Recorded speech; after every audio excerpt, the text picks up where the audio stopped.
vintage guitars always seem like they have a story to tell. Like there's something about the patina and the personality that's different from modern guitars.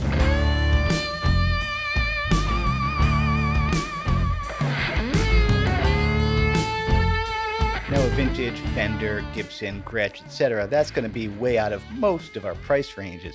But there's a whole kind of group of guitars that can be had for like $1,000 or less.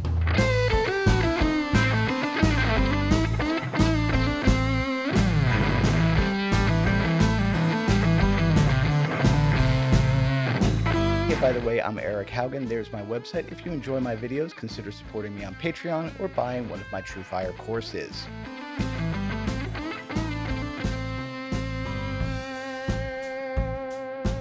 Now, I did crowdsource a whole list of cool, affordable vintage guitars. We're going to get to that later, but we're going to use a couple that I have here in my house to talk about, what makes an old guitar special. First, we got this 1957 Supro dual tone that I got on reverb.com for $1,000, well, plus shipping and taxes. So yeah, that makes this one at the upper end of our price point. I also have this 1965 Harmony Bobkat that I got on reverb for $400. It's funny, this one is branded Holiday. We're going to use those two guitars to talk about the 5 things that I think affect playability and tone the most. Here we go.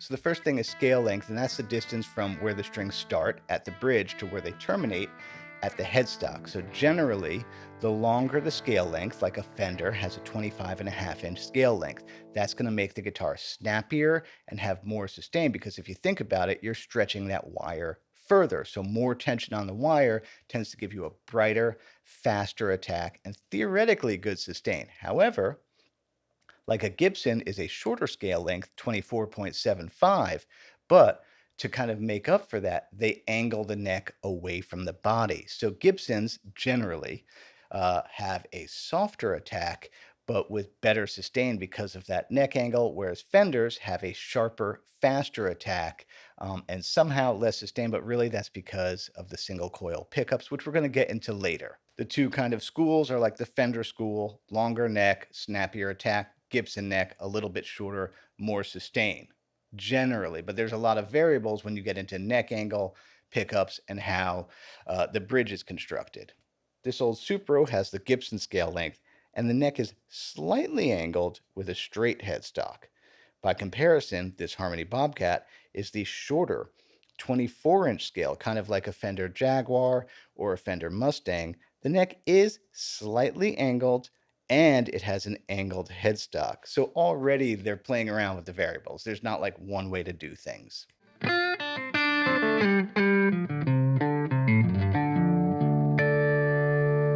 Another thing that really affects how the guitar responds is how the bridge is constructed and how the strings cross over it.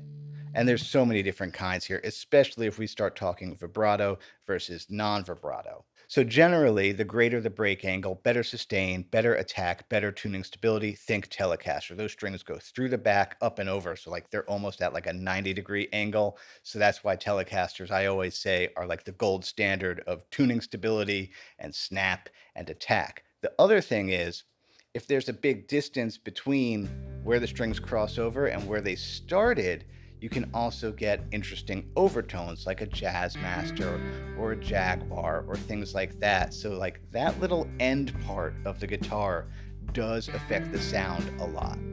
This old Supro has that cool Art Deco tailpiece with this lovely patina.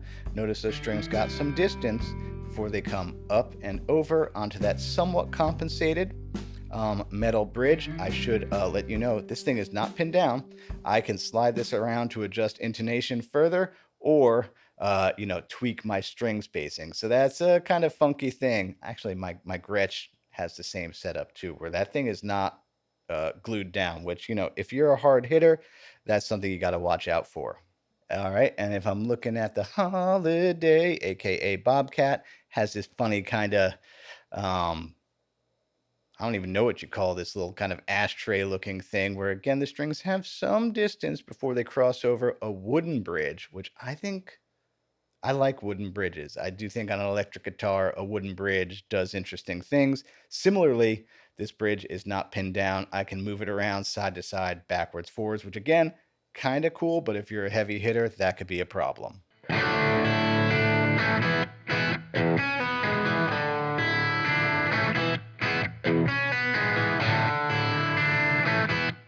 And when it comes to how a guitar body is built, well, yeah, we have the solid body, the semi-hollow, where that means there's some kind of wood underneath kind of supporting the bridge and the electronics, or a full hollow. But hold on, with some vintage guitars, we have non-wood materials like masonite or fiberglass. All these variables do change the EQ curve, resonance, and feel. This old Supro is mahogany, and according to forums, those old harmonies, that's either poplar or maple. Hold on, let me grab it because I think it might actually be maple. Looking at the grain.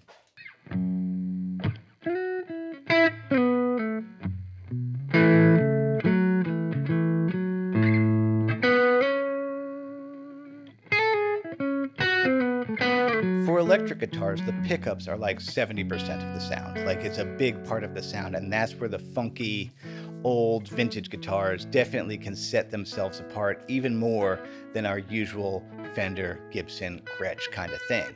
There's all sorts of wild designs, inconsistencies, and happy accidents that really set the pickups apart. We have Teisco gold foils, Diarmid gold foils, and even these honky Supro single coils that really I can't believe are single coils. They are so loud and dark and boomy, and they don't hum. Now, I do wonder if there's some magic in a truly vintage pickup versus a modern reproduction of that pickup. So, for more insight into this, I reached out to my pickup repair guru, Tom Brantley, for his thoughts.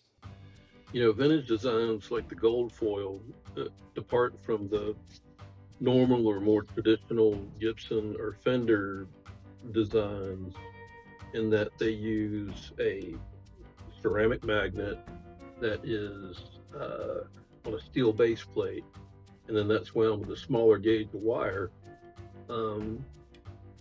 getting the wire more into the active magnetic field, which that'll give it a fuller, rounder tone, with a more with a smoother bass frequency and a little more mid-range. The Teisco is a similar design, but it has a hard ceramic magnet and more metal parts inside the pickup. And what happens with that is you have a cleaner, grittier tone, but the all the loose metal components add microphonics, which people you want a little bit of it sometimes. If you move into K's, there's the K pancake or Zippo as it's called, which is a horizontally charged flat magnet wound with a 43 gauge, about 5,500 turns of wire. And what you wind up with that is a lo-fi, sort of like a lo-fi tone, but you still have like a good mid-range, but a nice high end too. I don't want to say they sound cheap, but they have that quality. The speed bump is another version of the same K, except the magnet is much larger.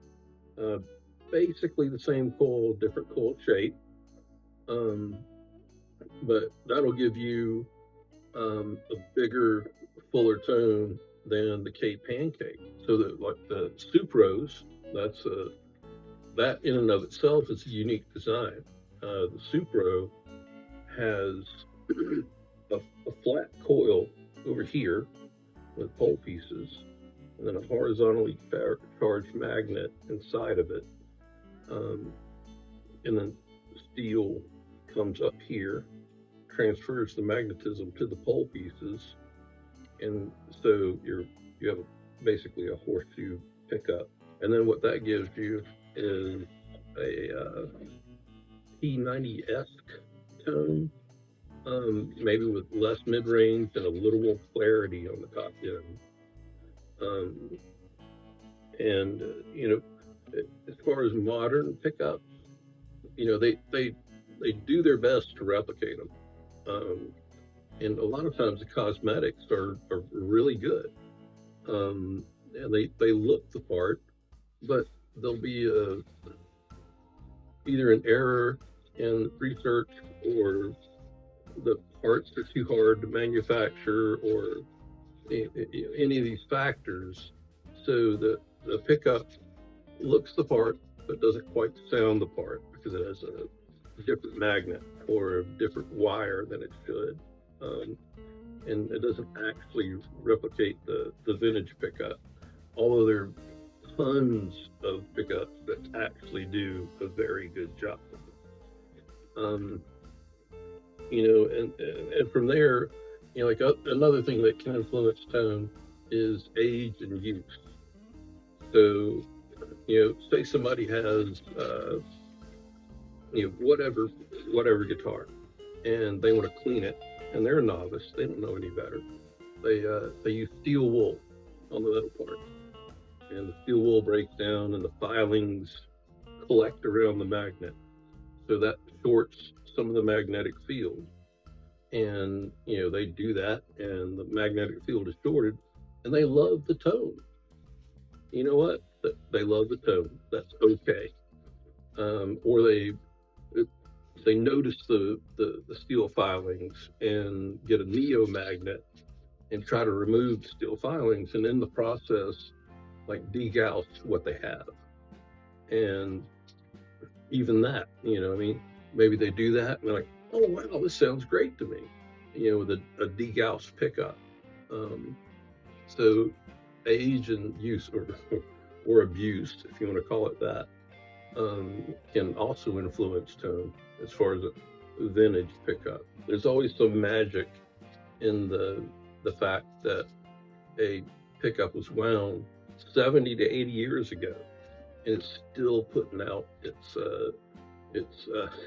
electromagnetic potential all these years later, after it was wound in some factory by someone who is long gone.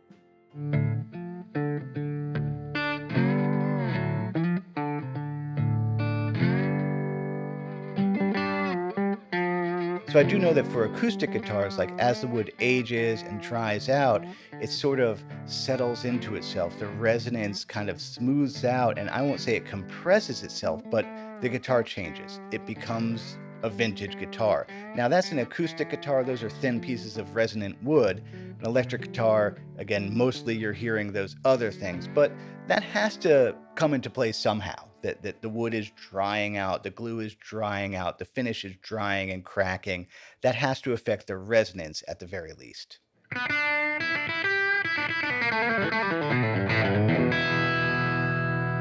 Now, these funky old guitars might not be your everyday rider. Again, the two I'm demoing today are kind of special examples, but I know a lot of the ones we're going to get to in the list are a little more versatile. But generally, the necks could be really wide, really thin, really fat, really skinny. The frets could be worn down. You should expect to at least spend the cost of a setup after you get one of these, just to make sure that okay, it's somewhere reasonable. Now, depending on what you're playing or what you're using it for and how good your local luthier is, maybe you could use these on the road. I know that Annie Clark, she used a Harmony Bobcat back in the day, as well as Rick Froberg from Drive Like Jehu Hot Snake. So they got those things tough enough to take on the road, so it can be done. And here's my crowdsourced list from Instagram. Thanks all my friends for piping in with some recommendations. Let's kind of go through what we found.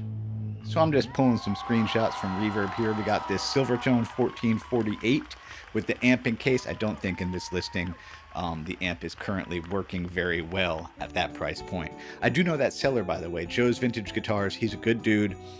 He's the guy I got my Gretsch from.